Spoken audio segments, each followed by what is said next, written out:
Zodar listened in incredulous astonishment to my narration of the events which had transpired within the arena at the rites of Issus. He could scarce conceive, even though he had already professed his doubt as to the deity of Issus, that one could threaten her with sword in hand and not be blasted into 1,000 fragments by the mere fury of her divine wrath. "It is the final proof," he said at last. "No more is needed to completely shatter the last remnant of my superstitious belief in the divinity of Isis. She is only a wicked old woman, wielding a mighty power for evil through machinations that have kept her own people and all Barsoom in religious ignorance for ages." "She is still all-powerful here, however," I replied, "so it behooves us to leave at the first moment that appears at all propitious." "I hope that you may find a propitious moment," he said, with a laugh, "for it is certain that in all my life I have never seen one in which a prisoner of the firstborn might escape." "Tonight will do as well as any," I replied. "It will soon be night," said Zodar. "How may I aid in the adventure?" "Can you swim?" I asked him. "No slimy Cillian that haunts the depths of Chorus is more at home in water than is Zodar," he replied. "Good. The Red One in all probability cannot swim," I said, "since there is scarce enough water in all their domains to float the tiniest craft. One of us, therefore, will have to support him through the sea to the craft we select. I had hoped that we might make the entire distance below the surface, but I fear that the Red Youth could not thus perform the trip. Even the bravest of the brave among them are terrorized at the mere thought of deep water, for it has been ages since their forebears saw a lake, a river, or a sea." "The Red One is to accompany us?" asked Zodar. "Yes." "It is well. 3 swords are better than 2, especially when the third is as mighty as this fellow's. I have seen him battle in the arena at the rites of Issus many times. Never, until I saw you fight, had I seen one who seemed unconquerable even in the face of great odds. One might think you two master and pupil, or father and son. Come to recall his face, there is a resemblance between you. It is very marked when you fight. There is the same grim smile, the same maddening contempt for your adversary apparent in every movement of your bodies and in every changing expression of your faces. Be that as it may, Zodar, he is a great fighter. I think that we will make a trio difficult to overcome, and if my friend Tars Tarkas, Jeddak of Thark, were but one of us, we could fight our way from one end of Barsoom to the other, even though the whole world were pitted against us." "It will be," said Zodar, "when they find from whence you have come. That is but one of the superstitions which Issus has foisted upon a credulous humanity. She works through the holy Therns, who are as ignorant of her real self as are the Barsoomians of the outer world. Her decrees are borne to the Therns, written in blood upon a strange parchment. The poor deluded fools think that they are receiving the revelations of a goddess through some supernatural agency, since they find these messages upon their guarded altars to which none could have access without detection. I myself have borne these messages for Issus for many years. There is a long tunnel from the temple of Issus to the principal temple of Matai Shang. It was dug ages ago by the slaves of the firstborn in such utter secrecy that no Thern ever guessed its existence. The Therns, for their part, have temples dotted about the entire civilized world. Here priests whom the people never see communicate the doctrine of the mysterious river Is, the Valley Dor, and the lost sea of Chorus to persuade the poor deluded creatures to take the voluntary pilgrimage that swells the wealth of the holy Therns and adds to the numbers of their slaves. Thus the Therns are used as the principal means for kolek, ting the wealth and labor that the firstborn wrest from them as they need it. Occasionally, the firstborn themselves make raids upon the outer world. It is then that they capture many females of the royal houses of the Red Men and take the newest in battleships and the trained artisans who build them, that they may copy what they cannot create. We are a non-productive race, priding ourselves upon our non-productiveness. It is criminal for a firstborn to labor or invent. That is the work of the lower orders, who live merely that the firstborn may enjoy long lives of luxury and idleness. With us, fighting is all that counts. Were it not for that, there would be more of the firstborn than all the creatures of Barsoom could support. For in so far as I know, none of us ever dies a natural death. Our females would live forever, but for the fact that we tire of them and remove them to make place for others. Issus alone of all is protected against death. She has lived for countless ages. Would not the other Barsoomians live forever, but for the doctrine of the voluntary pilgrimage which drags them to the bosom of Is at or before their 1000th year? I asked him. I feel now that there is no doubt but that they are precisely the same species of creature as the firstborn, and I hope that I shall live to fight for them in atonement of the sins I have committed against them through the ignorance born of generations of false teaching. As he ceased speaking, a weird call rang out across the waters of Omeen. I had heard it at the same time the previous evening, and knew that it marked the ending of the day, when the men of Omeen spread their silks upon the deck of battleship and cruiser and fall into the dreamless sleep of Mars. Our guard entered to inspect us for the last time before the new day broke upon the world above. His duty was soon performed, and the heavy door of our prison closed behind him. We were alone for the night. I gave him time to return to his quarters, as Zodar said he probably would do. Then I sprang to the grated window and surveyed the nearby waters. At a little distance from the island, a quarter of a mile perhaps, lay a monster battleship, while between her and the shore were a number of smaller cruisers and one-man scouts. Upon the battleship alone was there a watch. I could see him plainly in the upper works of the ship, and as I watched I saw him spread his sleeping silks upon the tiny platform in which he was stationed. Soon he threw himself at full length upon his couch. The discipline on Omeen was lax indeed, but it is not to be wondered at, since no enemy guessed the existence upon Barsoom of such a fleet, or even of the firstborn, or the Sea of Omeen. Why indeed should they maintain a watch? Presently I dropped to the floor again and talked with Zodar, describing the various craft I had seen. There is one there, he said, my personal property, built to carry 5 men, that is the swiftest of the swift. If we can board her, we can at least make a memorable run for liberty. And then he went on to describe to me the equipment of the boat, her engines, and all that went to make her the flyer that she was. In his explanation, I recognized a trick of gearing that Kantos Khan had taught me. That time we sailed under false names in the navy of Zodanga, beneath Sab Than, the prince. And I knew then that the firstborn had stolen it from the ships of Helium, for only they are thus geared. And I knew, too, that Zodar spoke the truth when he lauded the speed of his little craft, for nothing that cleaves the thin air of Mars can approximate the speed of the ships of Helium. We decided to wait for an hour at least until all the stragglers had sought their silks. In the meantime, I was to fetch the Red Youth to our cell, so that we would be in readiness to make our rash break for freedom together. I sprang to the top of our partition wall and pulled myself up onto it. There I found a flat surface about a foot, odd in width, and along this I walked until I came to the cell in which I saw the boy sitting upon his bench. He had been leaning back against the wall, looking up at the glowing dome above Omeen, and when he spied me balancing upon the partition wall above him, his eyes opened wide in astonishment. Then a wide grin of appreciative understanding spread across his countenance. As I stooped to drop to the floor beside him, he motioned me to wait, and coming close below me whispered, "Catch my hand. I can almost leap to the top of that wall myself. I have tried it many times, and each day I come a little closer. Some day I should have been able to make it." I lay upon my belly across the wall and reached my hand far down toward him. With a little run from the center of the cell, he sprang up until I grasped his outstretched hand, and thus I pulled him to the wall's top beside me. "You are the first jumper I ever saw among the red men of Barsoom," I said. He smiled. "It is not strange. I will tell you why when we have more time." Together we returned to the cell in which Zodar sat, descending to talk with him until the hour had passed. There we made our plans for the immediate future, binding ourselves by a solemn oath to fight to the death for one another against whatsoever enemies should confront us, for we knew that even should we succeed in escaping the firstborn, we might still have a whole world against us.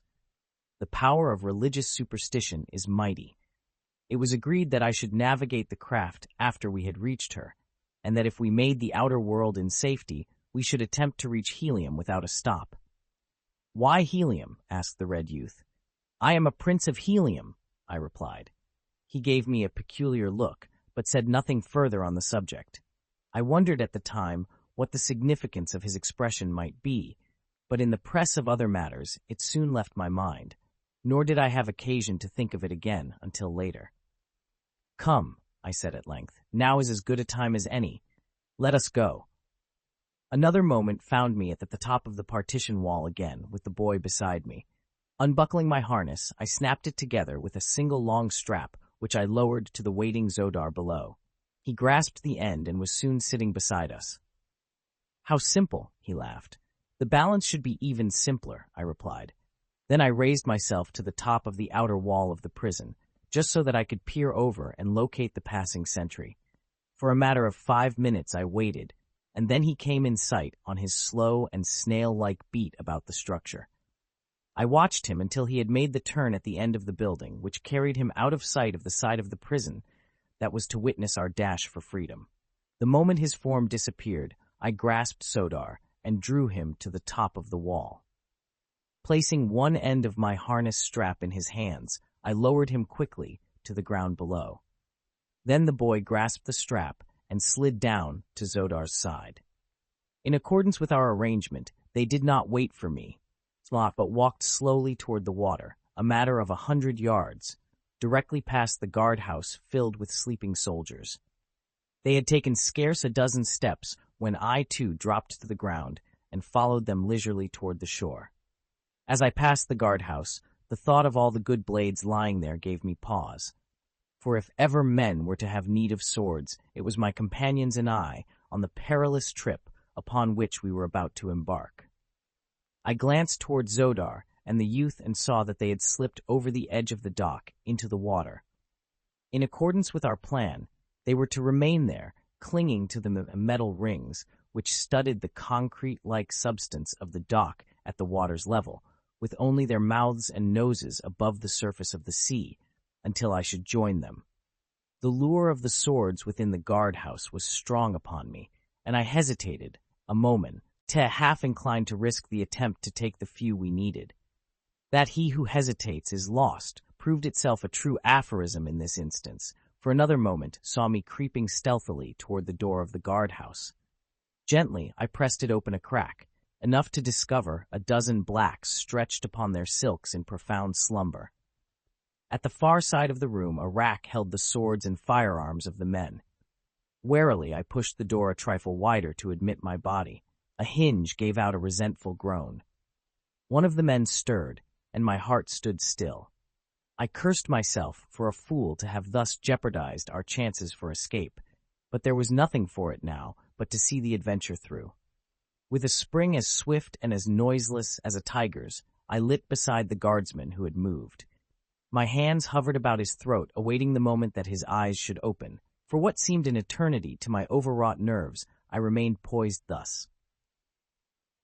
Then the fellow turned again upon his side and resumed the even respiration of deep slumber.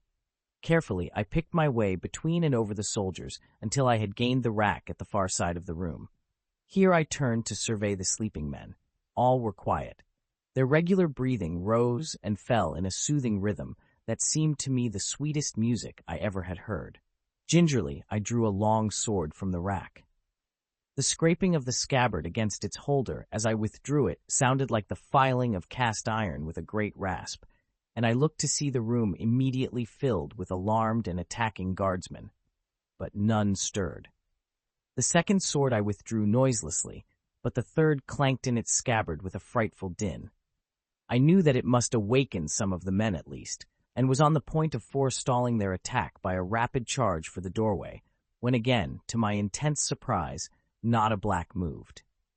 Either they were wondrous heavy sleepers, or else the noises that I made were really much less than they seemed to me. I was about to leave the rack when my attention was attracted by the revolvers. I knew that I could not carry more than one away with me, for I was already too heavily laden to move quietly with any degree of safety or speed. As I took one of them from its pin, my eye fell for the first time on an open window beside the rack. Ah, here was a splendid means of escape, for it let directly upon the dock, not 20 feet from the water's edge.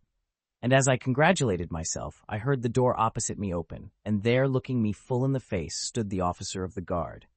He evidently took in the situation at a glance and appreciated the gravity of it as quickly as I, for our revolvers came up simultaneously, and the sounds of the two reports were as one as we touched the buttons on the grips that exploded the cartridges. I felt the wind of his bullet as it whizzed past my ear, and at the same instant I saw him crumple to the ground. Where I hit him I do not know, nor if I killed him, for scarce had he started to collapse when I was through the window at my rear. In another second, the waters of Omian closed above my head, and the three of us were making for the little flyer 100 yards away.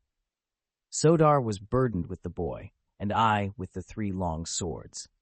The revolver I had dropped, so that while we were both strong swimmers, it seemed to me that we moved at a snail's pace through the water. I was swimming entirely beneath the surface, but Sodar was compelled to rise often to let the youth breathe, so it was a wonder that we were not discovered long before we were. In fact, we reached the boat's side and were all aboard before the watch upon the battleship, aroused by the shots, detected us. Then an alarm gun bellowed from a ship's bow, its deep boom reverberating in deafening tones beneath the rocky dome of Omian. Instantly, the sleeping thousands were awake. The decks of 1,000 monster craft teemed with fighting men, for an alarm on Omian was a thing of rare occurrence. We cast away before the sound of the first gun had died, and another second saw us rising swiftly from the surface of the sea. I lay at full length along the deck with the levers and buttons of control before me. Sodar and the boy were stretched directly behind me, prone also that we might offer as little resistance to the air as possible. "Rise high," whispered Sodar. "They dare not fire their heavy guns toward the dome. The fragments of the shells would drop back among their own craft. If we are high enough, our keel plates will protect us from rifle fire." I did as he bade. Below us, we could see the men leaping into the water by hundreds and striking out for the small cruisers and one-man flyers that lay moored about the big ships. The larger craft were getting under way, following us rapidly, but not rising from the water.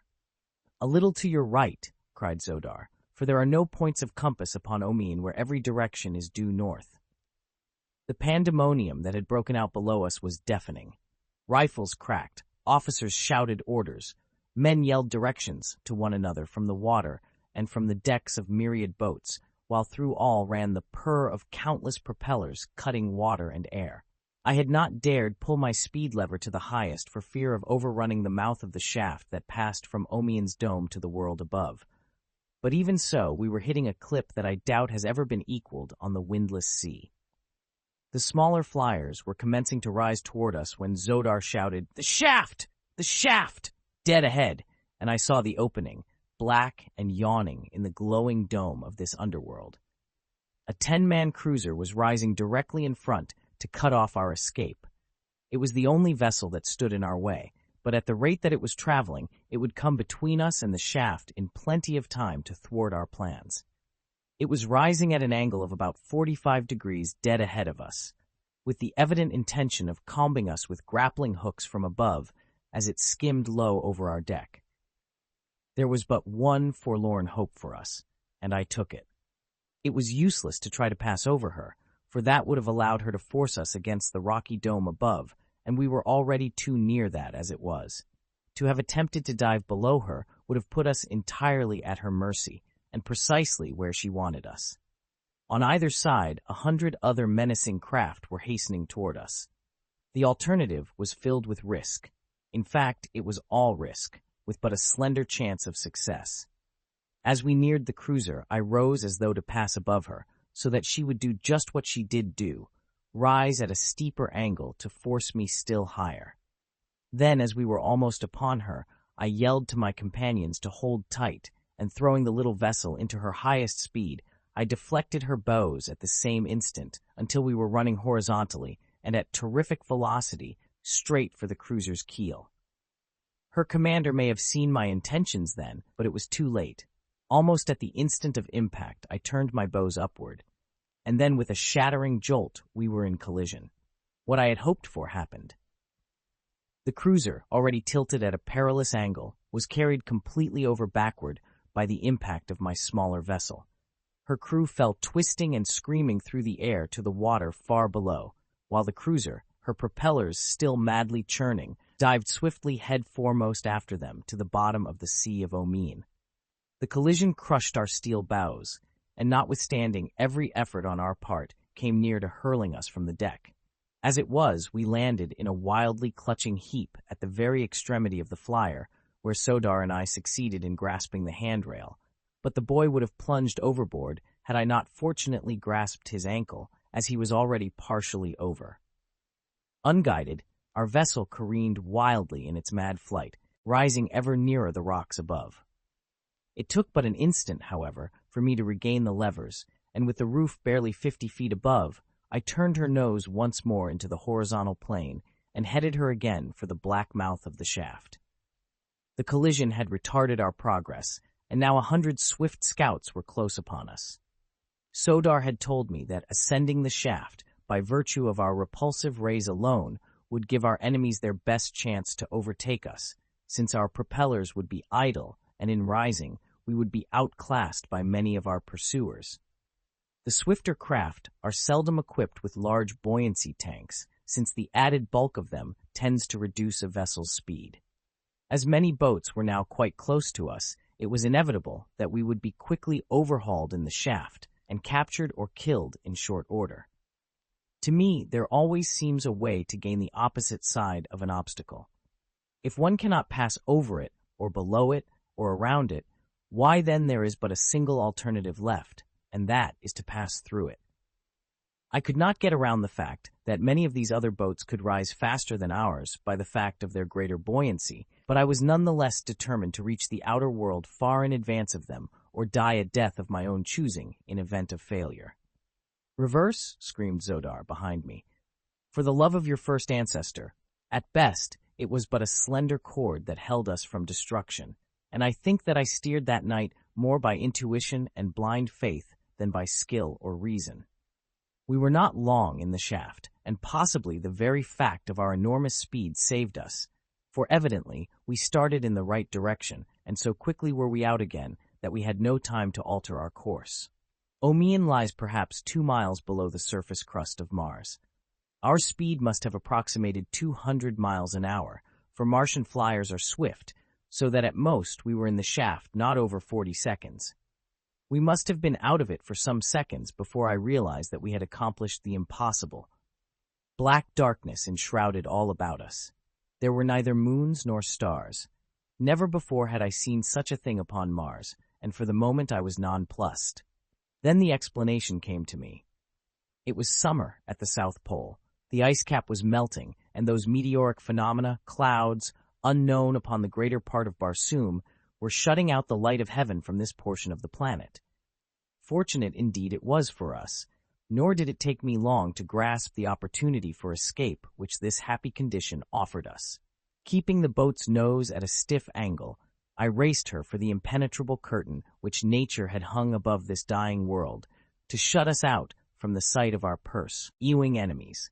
We plunged through the cold, damp fog without diminishing our speed, and in a moment emerged into the glorious light of the 2 moons and the 1,000,000 stars. I dropped into a horizontal course and headed due north. Our enemies were a good half-hour behind us, with no conception of our direction. We had performed the miraculous and come through 1,000 dangers unscathed. We had escaped from the land of the firstborn. No other prisoners in all the ages of Barsoom had done this thing, and now as I looked back upon it, it did not seem to have been so difficult after all. I said as much to Sodar over my shoulder. "It is very wonderful, nevertheless," he replied. "No one else could have accomplished it but John Carter." At the sound of that name, the boy jumped to his feet. "John Carter!" he cried. "John Carter! Why, man, John Carter, Prince of Helium, has been dead for years. I am his son."